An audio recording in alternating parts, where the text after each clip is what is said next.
Le jardinage est censé apaiser. Mais que se passe-t-il si votre parterre devient un danger invisible?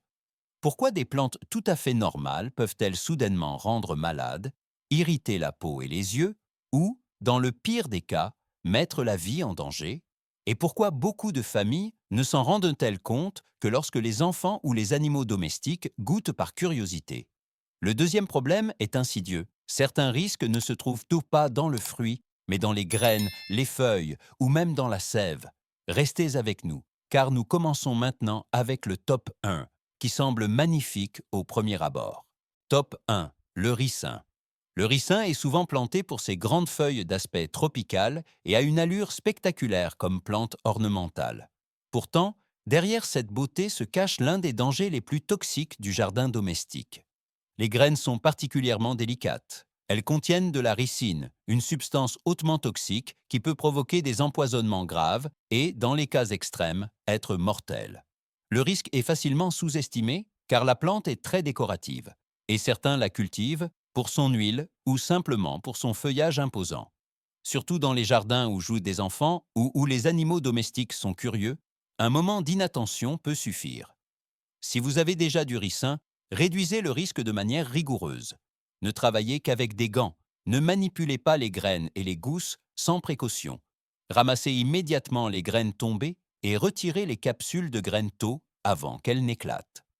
Placez la plante de manière à ce que personne ne puisse s'en approcher sans être vu et identifiez-la clairement pour que les visiteurs ou les aides ne méconnaissent point, n'est-ce pas, le danger.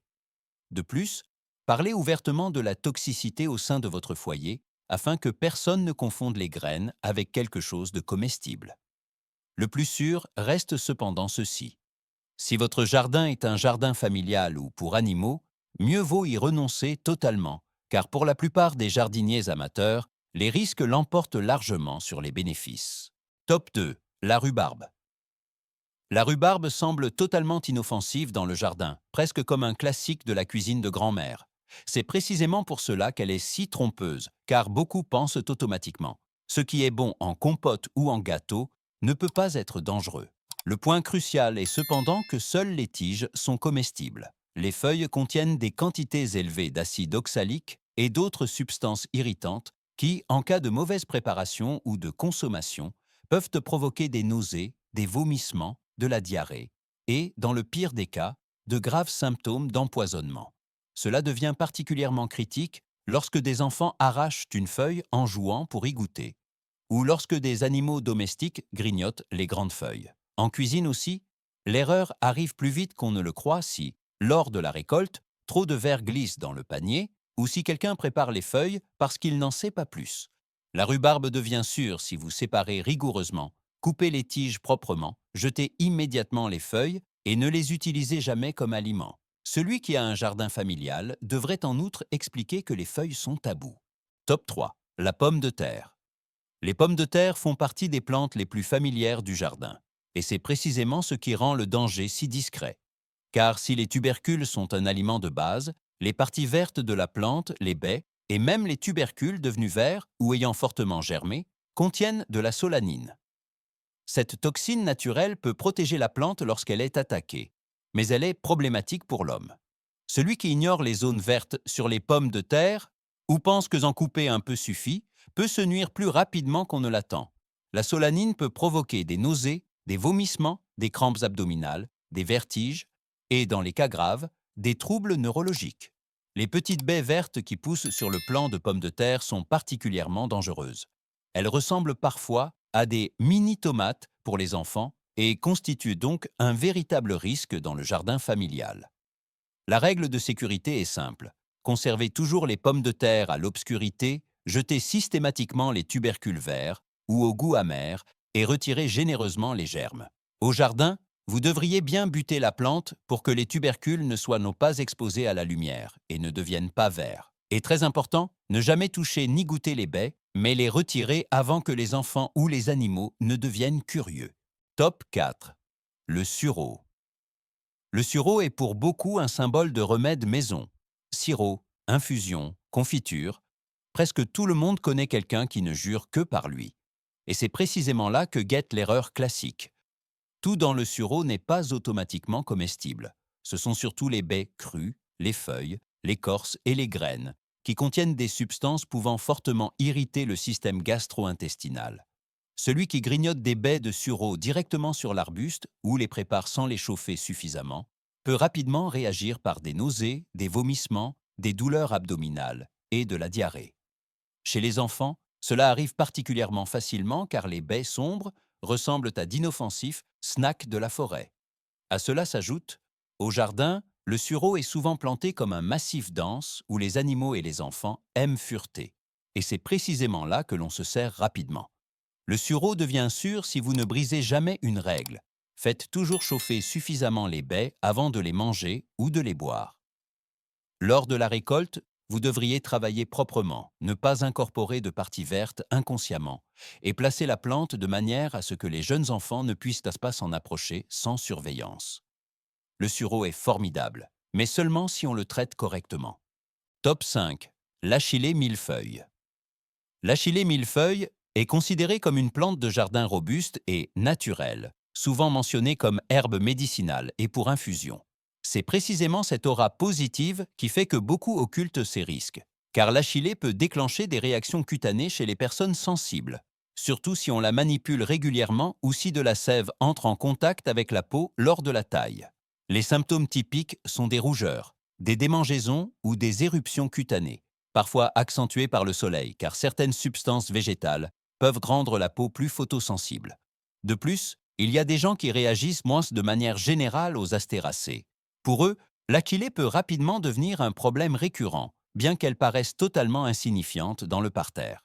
Surtout dans les jardins familiaux, cela arrive souvent lors de la cueillette rapide de fleurs ou lors de bricolage avec des plantes, lorsque les enfants composent des bouquets ou froissent les feuilles entre leurs doigts. Une manipulation sûre signifie des gants lors de la récolte ou de la taille, se laver les mains ensuite et éviter le contact avec les yeux ou le visage. Si vous voulez utiliser l'achillée en infusion ou comme plante médicinale, vous devriez en outre doser très consciemment et y renoncer immédiatement en cas d'intolérance. Elle est belle et utile, mais pas pour toutes les peaux. Top 6. La consoude. La consoude semble être un cadeau pour les jardiniers. Croissance vigoureuse, grande feuille, appréciée comme plante pour le paillis ou le purin, et connue depuis des siècles en médecine populaire. Pourtant, c'est précisément là que réside le danger que beaucoup ne voient de pas. La consoude contient des alcaloïdes pyrrolizidiniques, des substances qui peuvent être problématiques en usage interne car elles sollicitent le foie et peuvent causer de graves dommages en cas de mauvaise utilisation ou d'utilisation à long terme. Cela ne signifie pas que la consoude est interdite au jardin, mais c'est une plante pour laquelle la limite entre l'usage traditionnel et le risque est rapidement franchie si on l'utilise sans esprit critique sous forme d'infusion ou de teinture. À cela s'ajoute, lors de la récolte ou de la transformation, la sève peut irriter la peau, surtout si l'on travaille beaucoup avec elle.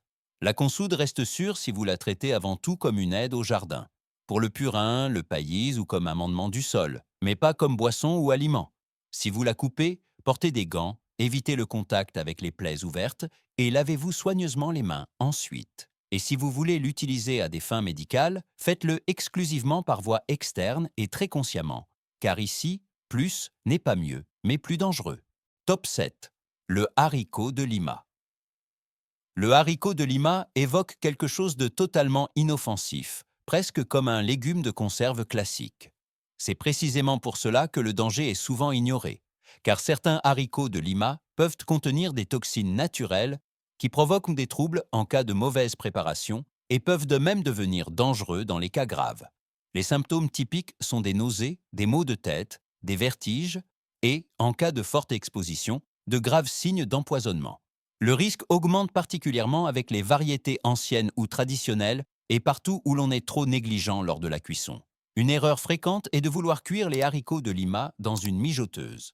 Si la température ne monte pas assez haut, les substances problématiques ne sont pas neutralisées de manière fiable. Même goûter un peu est risqué tant que les haricots ne sont pas vraiment bien cuits. Cela devient sûr avec une routine claire. Cuisez toujours les haricots complètement. Faites-les bouillir d'abord sur la cuisinière si nécessaire, avant qu'ils ne passent dans une mijoteuse. Conservez en outre les haricots secs, de manière à ce que les enfants ou les animaux domestiques ne puissent pas y accéder, Et ne mélangez pas des variétés inconnues sans y prêter attention. Pour finir, un point important. Votre jardin doit être un lieu de repos, pas un risque caché. Si cette vidéo vous a aidé à reconnaître plus consciemment les plantes sûres et à les manipuler correctement, n'hésitez pas à liker la vidéo et à vous abonner à la chaîne. Ainsi, vous ne manquerez aucun autre conseil qui rendra votre jardin plus beau et en même temps plus sûr. N'hésitez pas non plus à me dire dans les commentaires laquelle de ces plantes vous aviez déjà dans votre parterre.